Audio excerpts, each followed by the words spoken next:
ये राजस्थान के मुख्यमंत्री भजनलाल जी शर्मा का हाई ड्रामा भजन मंडली चौपाल के रूप में तब्दील हुई।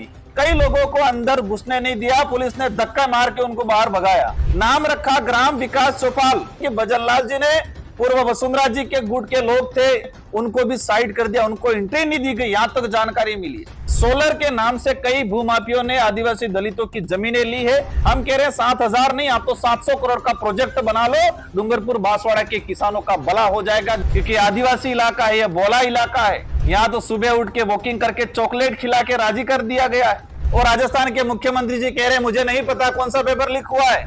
जोहार सभी मीडिया बंधुओं, आपके माध्यम से सारे दर्शक साथियों को मेरी ओर से जोहार।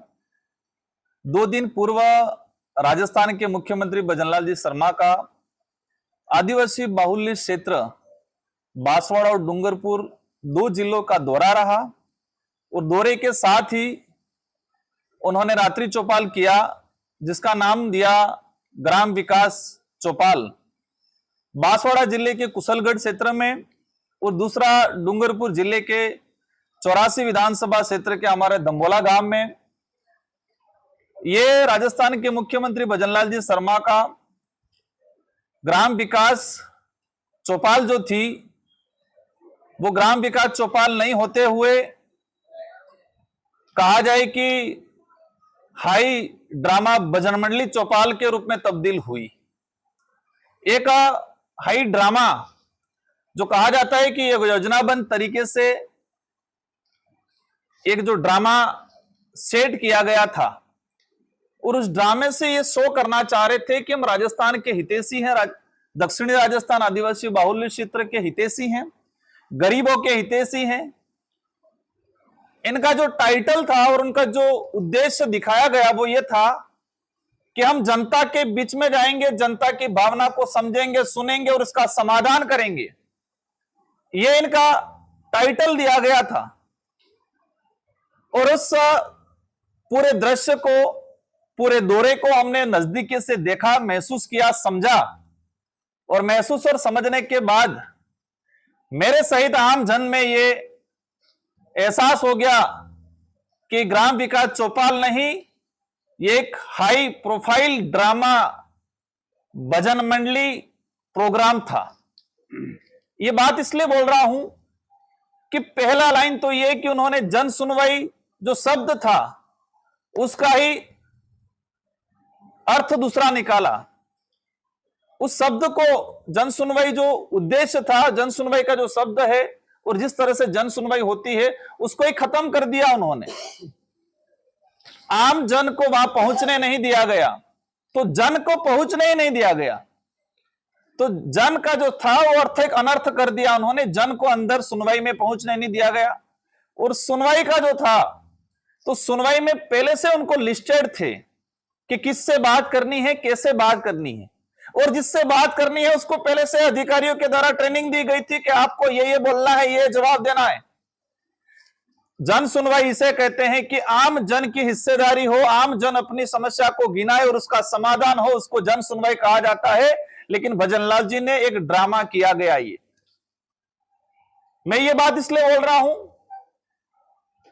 कि भाजपा के पदाधिकारी, भाजपा के कार्यकर्ता स्वयं कह रहे हैं, और बड़े दुर्भाग्य की बात है कि भाजपा के पूर्व जिला प्रमुख, भाजपा के पूर्व जिला अध्यक्ष, भाजपा के पूर्व पदाधिकारी, भाजपा के वर्तमान पदाधिकारी, कई लोगों को अंदर घुसने नहीं दिया, पुलिस ने धक्का मार के उनको बाहर भगाया।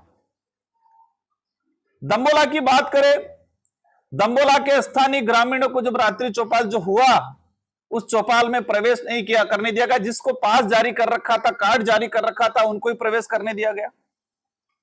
यह तो ठीक है, बड़ी दुर्भाग्य की बात है। नाम रखा ग्राम विकास चौपाल, लेकिन उस ग्राम पंचायत के मुखियाओं को भी उस जगह, मंच पे जगह नहीं दी गई। दंबोला के जो सरपंच महोदया थी उसको इस चौपाल में जगह नहीं दिए गए, उनका पास नहीं बनाया गया। उनका पुत्र जो उस पंचायत का कामकाज देखते हैं, इनको भी आनन फानन में लास्ट में बुलाया जाता है और उनको भी मंच पे जगह नहीं देते हुए न मुख्यमंत्री जी का स्वागत कराया गया। स्थानीय ग्रामीण और स्थानीय ग्राम पंचायत के मुखिया को स्वागत और बैठने तक की जगह नहीं दी गई। इससे बड़े दुर्भाग्य और इस प्रकार की जन सुनवाई चौपाल आज तक हमने नहीं देखी। भाजपा के कई लोगों को भगाया गया, आम जन को तो भगाया ठीक है, लेकिन भाजपा के पदाधिकारियों को जगह नहीं दिए गए। मुख्यमंत्री जी ज्ञापन ले रहे हैं, तुरंत अधिकारी को दे रहे हैं, न सुन रहे, न उसकी भावना को देख रहे हैं। और इस जन सुनवाई के अंदर हमने देखा वहां पर बिजली की बात नहीं हो की, और न ही जनता से बिजली की बात करने वाले लोगों को पहले से ही हटा दिया गया। बेरोजगारों की बात नहीं की गई। एक वीडियो जारी हुआ था कि जिसमें नीट की छात्रा थी, शायद भावना पंड्या, और अन्य छात्राओं ने उनका जो सुबह जो मॉर्निंग वॉक हुआ उस दौरान उन्होंने कहा कि सर हमारा नीट का पेपर लीक हो गया है, और राजस्थान के मुख्यमंत्री जी कह रहे हैं मुझे नहीं पता कौन सा पेपर लीक हुआ है। एक जिम्मेदार राजस्थान का मुख्यमंत्री कह रहे हैं कि नीट का पेपर कहां लीक हुआ मुझे नहीं पता है, कह रहे हैं कि कोई पेपर लीक नहीं हुआ 2 साल में, और कह रहे हैं कि आप तो मेहनत करो। इस तरह से बच्चियों को एक कहे कि सख्त लहजे में बच्चियों को, नीट की छात्राओं को राजस्थान के मुख्यमंत्री ने डांटा कि आप मेहनत करो, कोई पेपर लीक हुआ नहीं है। इससे बड़ा दुर्भाग्य की बात नहीं हो सकती है। आम जन जब गया, ये बेरोजगारी की बात करते हैं, रोजगार की बात करते हैं कि हम रोजगार दे रहे हैं, लेकिन मुख्यमंत्री जी ये तो बता देते हैं बांसवाड़ा, डूंगरपुर, उदयपुर में पिछले आपके कार्यकाल में रोजगार गारंटी की क्या दुर्दशा हुई। आप जी राम जी योजना लाए, लेकिन अभी तक स्पष्ट निर्देश नहीं है कि रोजगार गारंटी के जो काम है उसको कंटिन्यू किया जाएगा। आज मेरी जानकारी में राजनीतिक कैरियर में पहली बार देखा है कि इस बार रोजगार गारंटी ग्रामीण इलाके में ठप पड़ी हुई है।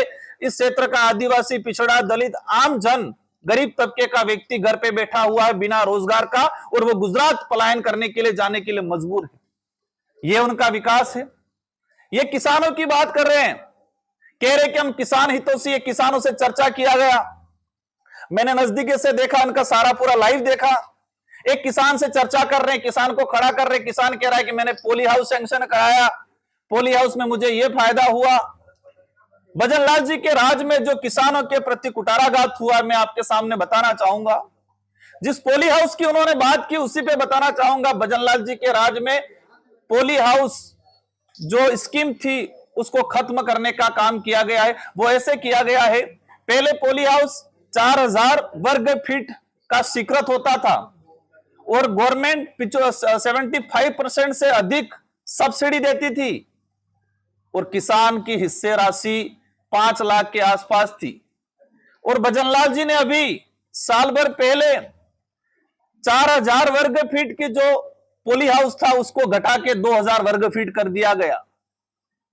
जो किसान की हिस्से राशि पहले किसान को 5 लाख रुपया तक देना हो रहा था, आज उसी किसान को उसकी हिस्से राशि बढ़ा के सरकार ने 10 लाख रुपए का बर्डन डाल दिया गया। वो सब्सिडी उन्होंने कम कर दिया, 70% कर दिया, 10% सब्सिडी उन्होंने घटा दी। आज हम देख रहे हैं कि डूंगरपुर, बांसवाड़ा में पोली हाउस का जो टारगेट है पूर्व की तुलना में टारगेट कम आ रहा है, कम लाभान्वित हो रहे हैं। सब्सिडी खत्म कर दी, ना के बराबर कर दिया, किसानों का हिस्सा राशि बढ़ा दिया गया। किसान क्रेडिट कार्ड के अंदर हालात खराब है। आज उन्होंने आम खाया, अच्छी बात है, लेकिन भजनलाल जी ये बता दे क्या आम का एमएसपी तय है? आप आम को प्रोत्साहन कर रहे हो। आम के जो किसान हैं, जो जिनका पेड़ लगा हुआ है, इनको आप प्रोत्साहन कर रहे हो, लेकिन आप ये कर देते कि आम का एमएसपी तय किया जाएगा, ये बात बोल देते तो हम मानते कि हाँ सच में उस गरीब महिला जिसको आपने एक प्री प्लान ड्रामे के तहत बिठाया था आम खिलाने के लिए, उसके साथ साथ इस क्षेत्र के एरिया में, क्योंकि दक्षिणी राजस्थान एकमात्र ऐसा इलाका है जहां आम की पैदावार अच्छी क्वालिटी और अच्छी क्वांटिटी में होता है। बड़े दुर्भाग्य की बात है कि आम के एमएसपी पे बात नहीं की उन्होंने। इसी तरह आज देखा गया, और भजनलाल जी ने, हमारे 84 के विधायक जी और हमारे पार्टी के पदाधिकारियों ने विचार किया कि मुख्यमंत्री जी बीजेपी के नहीं है, बीजेपी के साथ राजस्थान के मुख्यमंत्री है, लेकिन उन्होंने बीजेपी का ही मुख्यमंत्री होने का साबित किया, वो भी आधी बीजेपी, गुट बांट दिए उन्होंने। यहां तक जानकारी मिली है कि भजनलाल जी ने पूर्व वसुंधरा जी के गुट के लोग थे, पूर्व नेताओं के, राजेंद्र जी के गुट के लोग थे, उनको भी साइड कर दिया, उनको एंट्री नहीं दी गई, यहां तक जानकारी मिली। राजस्थान के मुख्यमंत्री सिर्फ भाजपा के मुख्यमंत्री के रूप में साबित हुए और भाजपा के मुख्यमंत्री को भी वो उनका गुट, स्वयं के गुट के मुख्यमंत्री के रूप में वो साबित हो रहे हैं। इस दौरे के दौरान ये समझ में आया। आज मुख्य सड़क पर इन्होंने एक ड्रामा किया, कहा कि पेट्रोल डीजल बचाना है इसलिए हम काफिला लेके नहीं जाएंगे। हमने नजदीक से ब्रीफ किया, इनके काफिले की सारी गाड़ियां पहले बेच दी गई और ये इलेक्ट्रॉनिक जो गाड़ी थी ईवी, उसमें बीच में और 2 गाड़ी लेके चले, बाकी गाड़ियों को पीछे रोक रखा और फिर में बाद में भेजे। ये कौन सा पेट्रोल डीजल की बचत हो रही है? और हमारे डूंगरपुर से लगा के दंबोला तक 3 से 4 सीनियर स्कूल पढ़ती है मेन रोड पर, और इस सीनियर स्कूल पे एक्सीडेंट हादसे नहीं हो उस वजह से बैरिकेड लगा रखे थे और वो जंप लगा रखे थे पीडब्ल्यूडी के द्वारा। भजनलाल जी को पता नहीं क्या दिक्कत होने वाली थी, तो सारे जंप हटा दिए गए।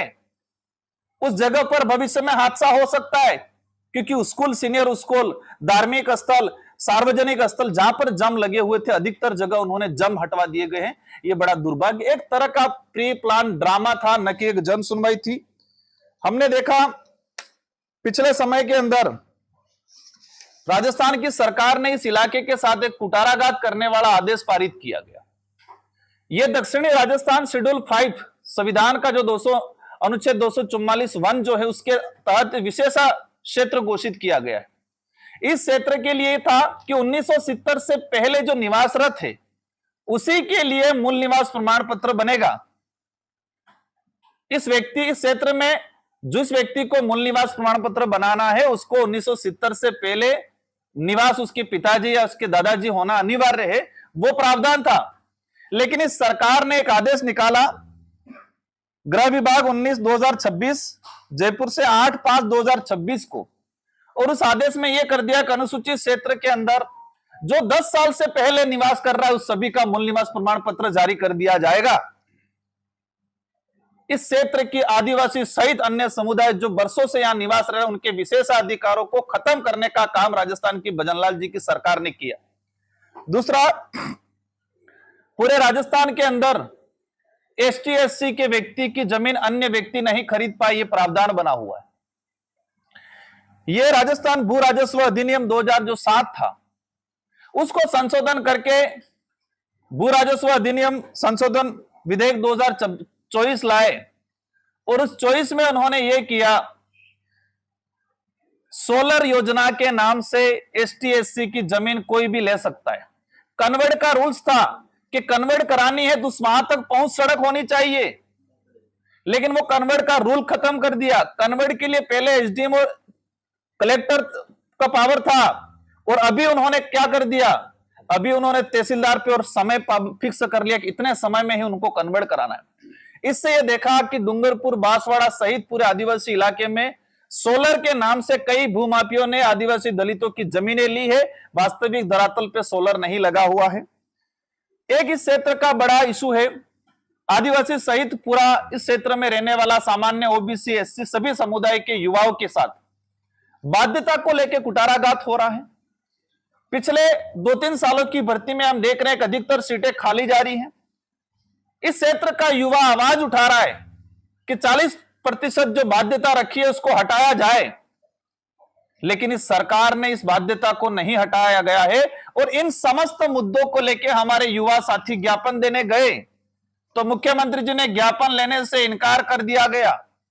यहां तो ठीक है, स्थानीय विधायक जिन्हें भी समस्त मुद्दों को लेकर ज्ञापन लेने के लिए अनुमति मांगी जिला कलेक्टर महोदय के माध्यम से, साथ ही सीएमओ में सूचना कराई, लेकिन मुख्यमंत्री जी ने ना कह दिया कि हम नहीं लेंगे ज्ञापन।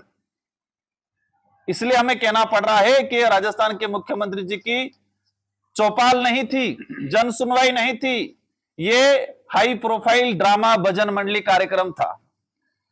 एक सुगबुगाहट सामने आई है,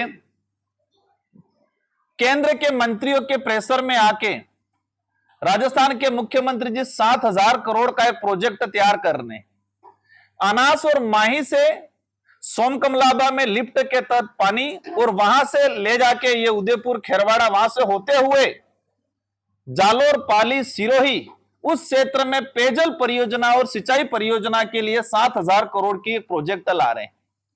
कहां से पानी ले जा रहे हैं? माही और अनाज से।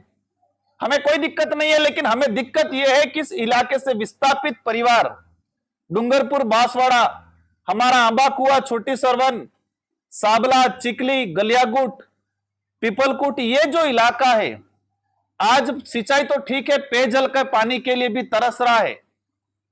जो 7,000 करोड़ का प्रोजेक्ट बना रहे हैं मुख्यमंत्री जी केंद्र के मंत्रियों के दबाव में, हम कह रहे हैं 7,000 नहीं, आप तो 700 करोड़ का प्रोजेक्ट बना लो। डूंगरपुर बांसवाड़ा के किसानों का भला हो जाएगा, जो गुजरात के लिए मजदूरी के लिए जा रहे हैं, पलायन कर रहे हैं, इन लोगों का जीवन सुधर जाएगा। लेकिन नहीं, क्योंकि आदिवासी इलाका है, यह बोला इलाका है, यहां तो सुबह उठ के वॉकिंग करके चॉकलेट खिला के राजी कर दिया गया है। इस क्षेत्र की आम जनता को, युवा बेरोजगार जो भर्ती की मांग को लेकर, रोजगार की मांग को लेकर सुबह गया, एक योरजगर साथी ने जब रोजगार की बात की, इसको चॉकलेट पकड़ा दी, चॉकलेट खाओ मस्त रहो। ये ड्रामा किया गया है राजस्थान के मुख्यमंत्री जी ने। इसी तरह अघोषित बिजली को लेकर लंबे समय से चल रहा है इशू, और एक विचित्र दृश्य यहां कहे कि एक देखने मिला कि राजस्थान के मुख्यमंत्री जी आए, उस दिन बिजली नहीं गई, पूरे दिन पूरी रात नहीं गई, और जैसे मुख्यमंत्री जी यहां से रवाना हुए बिजली कटौती शुरू हो गई। अभी भी कटौती है, चल रहा है, शायद इन्वर्टर पे चल रहा है या सर्किट हाउस के अंदर भी। तो बिजली कटौती पे एक बात नहीं बोली। इस प्रकार इस क्षेत्र के साथ राजस्थान के मुख्यमंत्री जी ने एक कुठाराघात किया। जनता को आशा थी कि कुछ समाधान करके जाएंगे। दंबोला की जनता ने, कुशलगढ़ की जनता ने एक सामुदायिक भवन मांगा, और दुर्भाग्य की बात है कि राजस्थान के मुख्यमंत्री जी एक सामुदायिक भवन की भी घोषणा करने के काबिल नहीं है। ये दुर्भाग्य की बात है।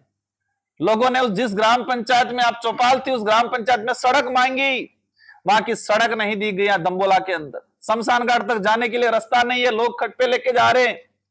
कहा कि आप करो, नहीं वो तो नहीं होगा, ग्राम पंचायत नरेगा करेगी, पर उनको ये नहीं पता है कि नरेगा बन, वो खुद कह रहे हैं कि जी राम जी ला रहे और कह रहे हैं कि नरेगा के तहत कराओ। इस तरह से राजस्थान के मुख्यमंत्री जी ने इस क्षेत्र में दौरा किया। आम जन के साथ एक थोड़ी आशा थी जो एक मुख्यमंत्री के प्रति रहती है, उसको निराशा में बदलने का काम किया है। और जन सुनवाई को कहे कि हाई भजन मंडली ड्रामा करके गए हैं। भारत आदिवासी पार्टी इस पूरे दौरे का विरोध करती है, क्योंकि आपने जनता की भावना के अनुरूप जन सुनवाई नहीं की गई। हम एज ए विपक्ष की भूमिका निभा रहे हैं। हमारा उद्देश्य यह भी नहीं है कि सरकार को हर बात पे कोसते रहना, लेकिन हमारा फर्ज है कि आपकी कमजोरियों को जनता के सामने लाना। और ये हम ही नहीं, भाजपा के लोग स्वयं कह रहे हैं कि जन सुनवाई एक तरह का ड्रामा था। धन्यवाद सभी पत्रकार बंधुओं को। जोहार। थोड़ा रिलैक्स हो जाओ, फिर हमारे साथी